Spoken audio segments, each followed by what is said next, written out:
This is the Fifth Estate Winning Headlines, your media police post. In this segment, we summarize some of the headlines that you might have missed this morning, and we also take a look at the political pieces we call cartoons in this country. Today is the 24th of March 2020, and I am DM. I'm Tuum. And I am JM. In case you missed the headlines this morning, here they are. In the Star, coronavirus. How Kilifi DG priest put hundreds at risk. In the Standard, stop the madness. And in the Daily Nation, how Kenyans are courting death. Absolutely. So let's begin with the Star. Yeah. The Star is telling us that the ODM party leader Raila Odinga has dismissed claims that he met the deputy governor of Kilifi in Coast. Yeah. So he's saying no, he wasn't exposed to him. And the second thing they're telling us is both Kilifi DG as well as a Catholic priest who I think arrived from Italy may have exposed over 300 people to the virus. And if I understand correctly, both these individuals have tested positive for coronavirus. Whoa. Not so only really did the Siaya priest go to church, he gave people sacrament. Do you know? Oh, yes. Direct corona in their mouth. Corona for you. Corona. Who wants a corona? You get a corona. and that's really appalling. Let me just talk about the Italian case and how the numbers grew exponentially. Listen to this. Yeah. On the 31st of January 2020, they registered their first case. On the 20th of February, that's about 20 days later, they had 3 cases. So still not very alarming. On the 23rd of February, 3 days later, 150 cases they registered. On the 4th of March, 9 days later, 3,000 cases. So that's a leap from 150 to 3,000. And on the 22nd of March, just a few days ago, they were at 60,000 cases. That is... In a time span of 50 days, less than 2 months. And going with this trend, things might look even worse for Kenya. And of course, we know what the consequences are going to be given our high vulnerabilities, unlike in Europe. let me tell you, the picture here is apocalyptic. Because, and we've said this before, if there's one guy who's going to be touched in Kibera, in the Madare, Kurukwa Jenga, Kiandutu slums, and it spreads, because you can bet in Italy, some of these places are very nice places. Everyone has an address. In the slums, you don't have an address. I mean, you share toilets, you share... You don't even have water and water. Let me tell you, we need the military to move in. Absolutely. We need to do a total shutdown. So we have a 3-part criteria that we use to judge our headlines. Are they topical or speculative, repetitive or groundbreaking, and finally thoughtful or just plain lazy? This is a mouthful, as usual. So on that account, I think we toss it. Absolutely. In the Standard. The Standard is telling us stop the madness, and it's giving a commentary on or a report on really the same thing as the other papers, telling us about the Catholic priest, telling us about 3 Kakamega County officials who arrived from Italy and went around Kakamega mingling with people. In Narok, a pastor returned from Sweden, held a party upon his arrival, and led church before authorities took action. And then also a nun came from Spain and for 9 days had been interacting with people in Makueni until she was whisked into quarantine. So this self-quarantine thing is not working because perhaps human beings are just engineered to be very selfish. But the other day, Mutahi Kagwe, the CS, gave a directive that all religious meetings be stopped. Will be suspended. But a lot of Christians are behaving like early persecuted Christians of Judea. They're saying, no, we will still congregate, and are even planning to do their own congregations outside of the church. I heard one saying that the Lord will save us from corona the way he saved Daniel from the lion's den. But Daniel did not take himself to the lion's den, did he? No, he didn't. So in going to a crowd, you are taking yourself to the lion's den, and really that is testing God. We should dedicate a song to them, those fellows. The song by King Kaka called Wajinga Nyinyi.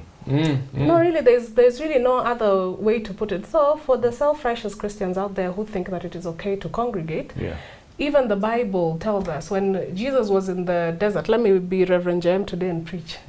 When Jesus was in the desert for his 40-day fast, the devil went to him and said, and took him to the highest point and said, jump down, because it is written that the Lord will command his angels concerning you, and they will lift you up in their hands so that you will not strike your foot against a stone. But what did Jesus respond? He said, it is also written, thou shalt not test the Lord God.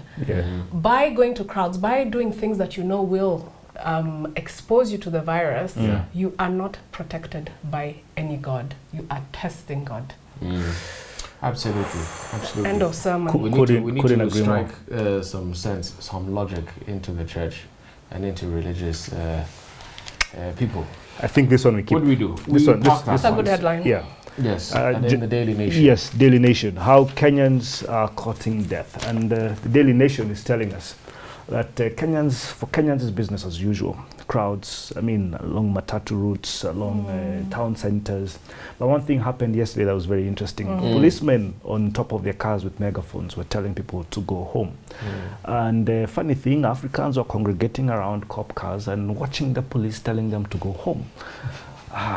But anyway, you see, also on the flip, I think people also not catch-22 situation, because if they stay home, what will their children eat? Yes. Yeah. If they what do you eat in the evening? Yes. So some of them are choosing to take the risk. And then I sat back and I asked myself, regarding the president's message yesterday of the balloons, and I had a hypothesis. You see, I asked myself, did a president of an entire country tell us about balloons in the midst of Corona? And I say there must be a reason why he was talking about balloons. You see, maybe we are broke. Maybe we don't have enough facilities and capacity to be able to withstand this thing by ourselves. So therefore, why don't you dog whistle to Western capital? After all, they have the money.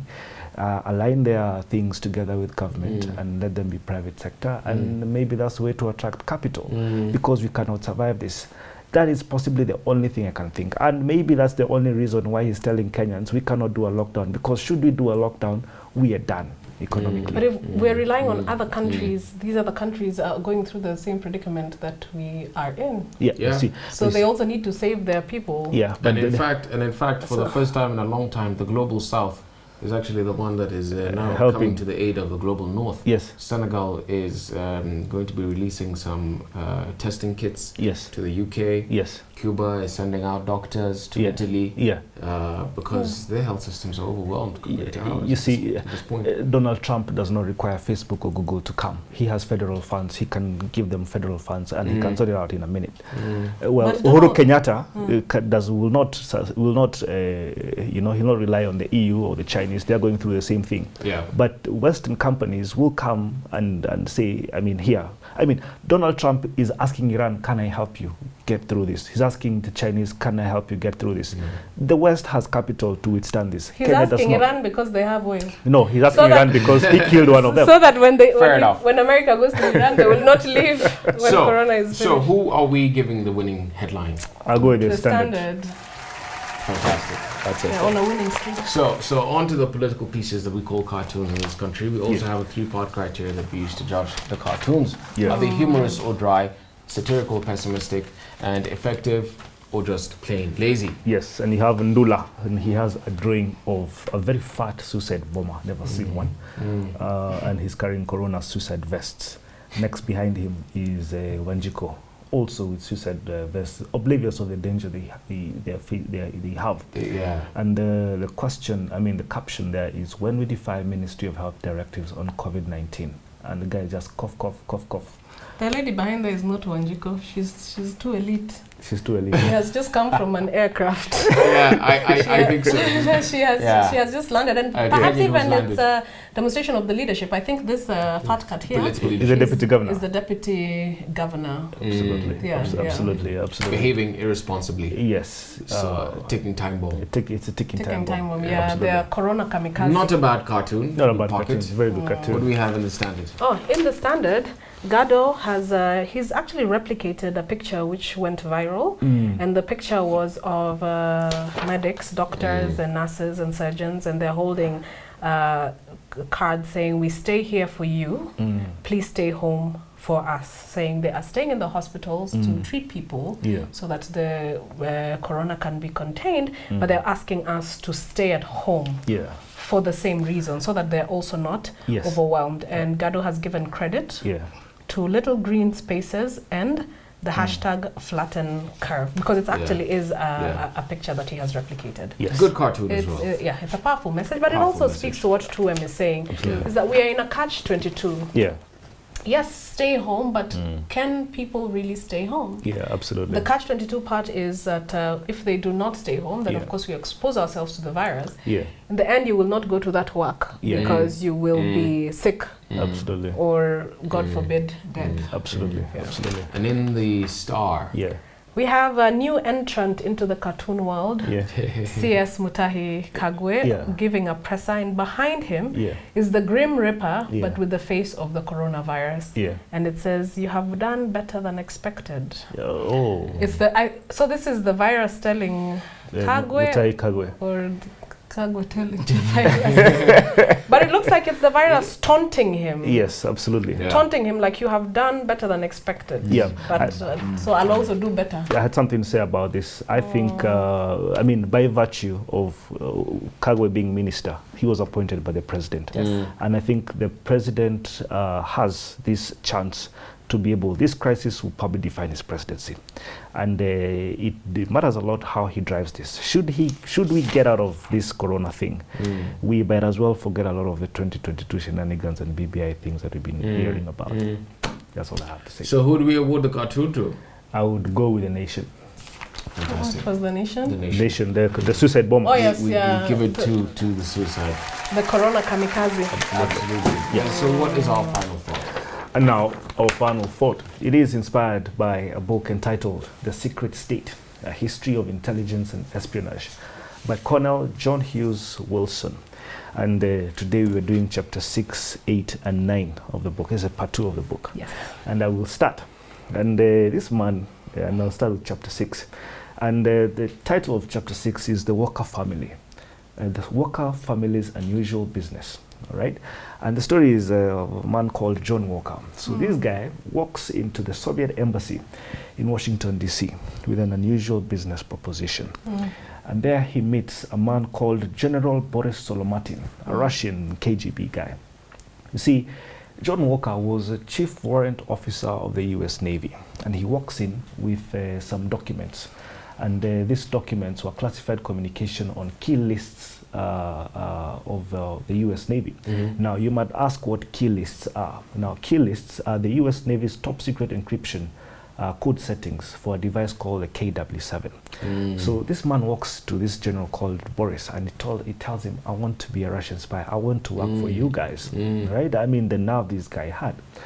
Now, this guy, the reason why Walker was taken so seriously is because there were only 2 guys at that time who could input codes into this KW7 machine. So he was the custodian of state secrets.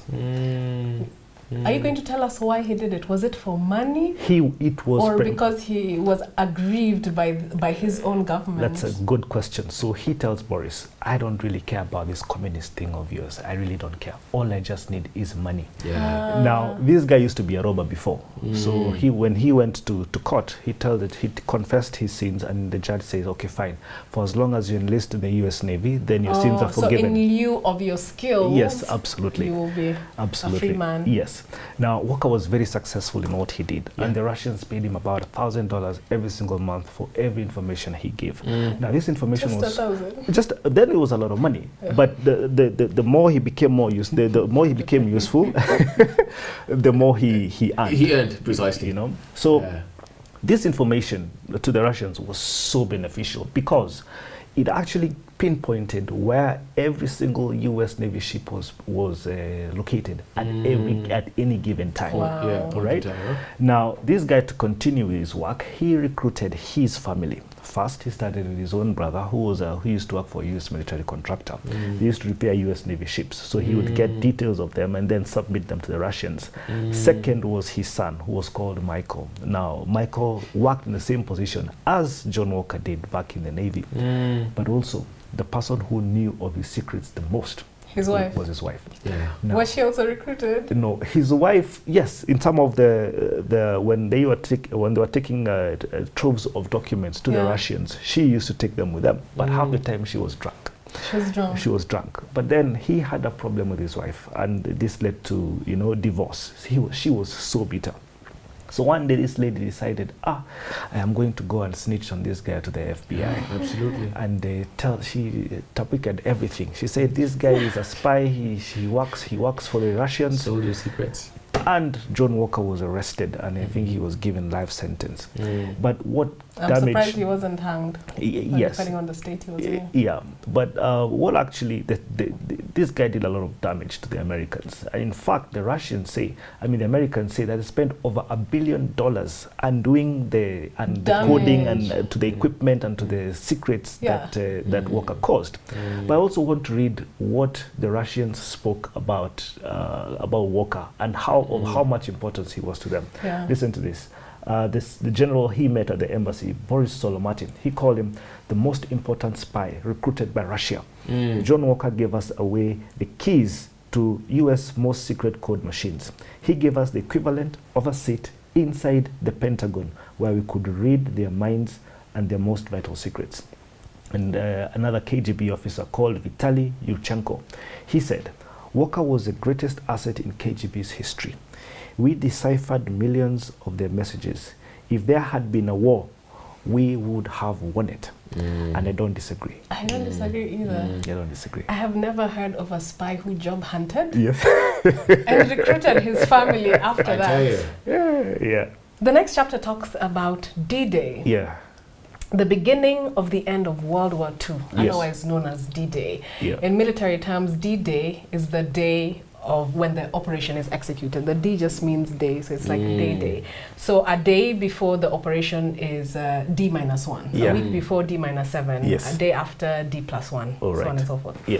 So that was 6th of June, 1944, Yeah. the day that the Allied forces landed on the beaches of Normandy. Yes. 156,000 soldiers from America, Canada, and Britain descended upon that beach. Yeah. And the battle was codenamed Operation Overlord.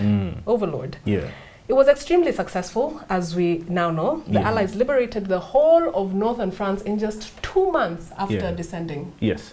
into Normandy. Yeah. And just a year later, they had defeated the Nazi army, Yes. the Nazi Germans. Yeah. So, but the author tells us that what actually made the operation successful is what happened prior. Yeah. You know, it's the deception campaign that was carried out. It's the old adage they say battles are won on the strategy table and not on the battlefield. Yes, absolutely. So he looks at the intelligent operations from both sides, the Allies and the Axis, on the run-up to D-Day. Yeah. Bear in mind that this operation, the Allies had a 50-50 chance of actually having a successful operation. Right. Because the Germans were aware that there was going to be an attack and in that time period. Yeah. In fact, Winston Churchill said later that on the night before, on the 5th of June, 1944, when he was going to bed, he told his wife, when you wake up in the morning, there is probably going to be 20,000 young men killed. Yeah. So they were very pessimistic about it. But the military deception operation that they had planned prior to that was unlike any other. Oh, yes. And the organization that was charged with the crucial task of deceiving the Germans was called the Allied Deception Staff. Yes. But their cover name was the London Control Section, or LCS. Yes.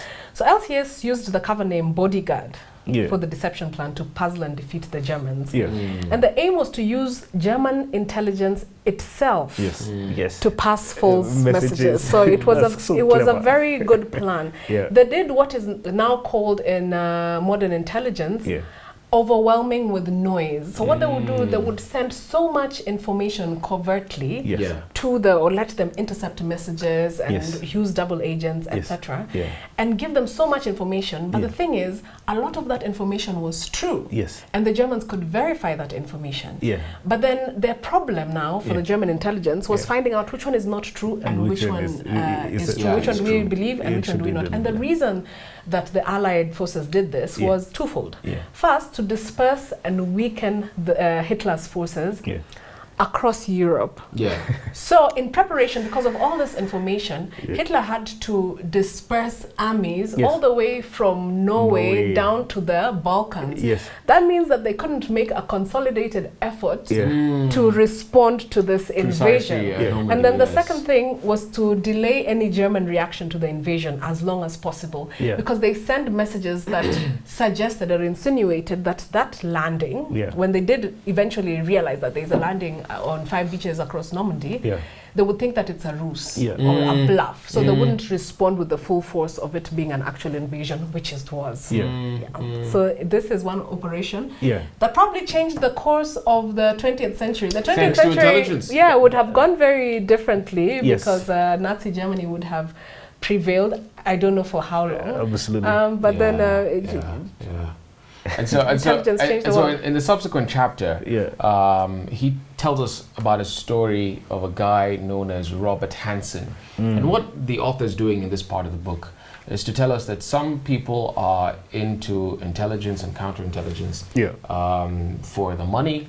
Some people are in it because of their egos, you know, because they want to prove a point, because they have grievances, because their personalities are up for a challenge which leads them to play both sides, be disloyal to their country, that kind of thing. And this is the story of Robert Hansen. He was a former FBI agent who for 22 years spied for Russia. He's currently serving a 15 consecutive life sentences this Russian in Colorado, right? So the Americans apprehended him in the year 2000. And so the author says that he had a fractured ego, he had grievances, he was seeking recognition, and that's why he decided to basically sell America's secrets to Russia. And he got away with this for 22 years because he managed to hide his identity from the Russians. So he would pick the drop-off sites where he would go and drop the files. He would usually drop them in black bags. You know, huge bags, small like bags, garbage parcels, bags. like garbage bags, precisely. And those would then be collected. And once the Russians verified that intelligence, they started to pay him because they realized, okay, this guy is legit. It's very useful. He knows He's an a lot. asset. He's a really good asset. And he earned up to $1.4 million throughout the 22-year stint. But he almost got caught. 2 years in, he started in 1979. 2 years into this job, his wife catches him downstairs in the basement, counting his money and writing a letter to the Russians. And so he's put on the spot, and he says that he's, you know, he spoke to the Russians, but he's tricking them. He's giving them false intelligence. He's telling his wife that he's a double agent. Exactly. So he told his wife, you know, relax, I'm a double agent, I know what I'm doing. But he was overcome with guilt. And mind you, he was an Opus Dei Catholic. And as we spoke yesterday, like our CBK governor. Yes, like our CBK governor. And as we said yesterday, you know, the Catholic Church, their structures are known to be intelligence gathering structures. Absolutely. So in 1981, Through confessions. In 1981, he gets overwhelmed with grief, or with guilt rather. And so he goes to the priest in his church that Sunday. But you know, he tells his priest, look, I have illicit money, I have acquired it wrongly, what should I do with it? I'm feeling terrible about it. And the priest tells him, okay, relax, my son, give it to Mother Teresa and her foundation. So he ends up giving the money to Mother Teresa, but thankfully he didn't mention that he was actually spying for on behalf of the Russians. And believe you me, if this was 12th century, if this was the 12th century, that would have definitely gotten back to the Pope. That message. So anyway, that ends there. The decades pass, and he eventually sells a lot of secrets, gives away a lot of identities of Russian spies who are working for the Americans. And so the Americans at some point begin to wonder, you know, why are so many of our people getting caught precisely by the Russians and getting killed actually. And they really try to narrow down, and eventually they find it very difficult within their system to identify the mole. Yeah. In fact, he was even put in charge of identifying the mole. Is there a movie about this? There is a movie about this. At one point, the FBI had put him in charge of identifying the mole. God. And one of the reasons why it was also very difficult to identify him is because he wasn't in the CIA. Okay. And so for a long time, the American authorities Yeah. believed the mole has to be in the CIA, but yes. it was actually in the FBI. Yeah, yeah. So they decide, you know what, enough is enough. Yeah. We're just going to approach the Russians. We're going to offer somebody $7 million, $7 million to reveal an identity. Can you imagine? Yeah. So some guys approached Sing like a bird. Precisely. Some guys approached and he said, for $7 million, I will tell you everything. Yeah. And so they didn't yet know his identity. They didn't know his name because he had done a really good job of concealing his identity. The Russians didn't know. They didn't know his name, but they had those black bags that he used to drop. So they did DNA. Things. So they did fingerprint testing. Yeah. And then they zeroed in and they figured out it was him. He was given a promotion so that he could go and be set up now. So he was set up after having been given a promotion. Yeah. And you know, he's eventually caught. A very interesting story. Read up on it. There's a film about it. But a very arrogant guy. So apparently he said to his captors, "What took you so long?" when he was finally arrested. What took you so long to get me? So it's really his ego. He was in it more so for the ego than the money. This is really fascinating crazy. stuff. This crazy. I think to be a spy, you need a little bit of a loose something screw. Absolutely. Somewhere. Yes. Yeah. But also not do it for too long, because you end up doing if you do it for too long, you end up getting caught, especially if you're a double agent. Absolutely. Yeah. Risky game that you play. Yeah. So on a day that on a day where we had a winning headline from the Standard and a winning cartoon from the Daily Nation, I will leave you with this quote yet again from Sun Tzu. Victorious warriors win first and then go to war, while defeated warriors go to war first and then seek to win. That is Sun Tzu. Don't forget to subscribe to our YouTube channel. We are also on your TV screens. Find us on Pan, Free to Air, Go TV, and Star Times.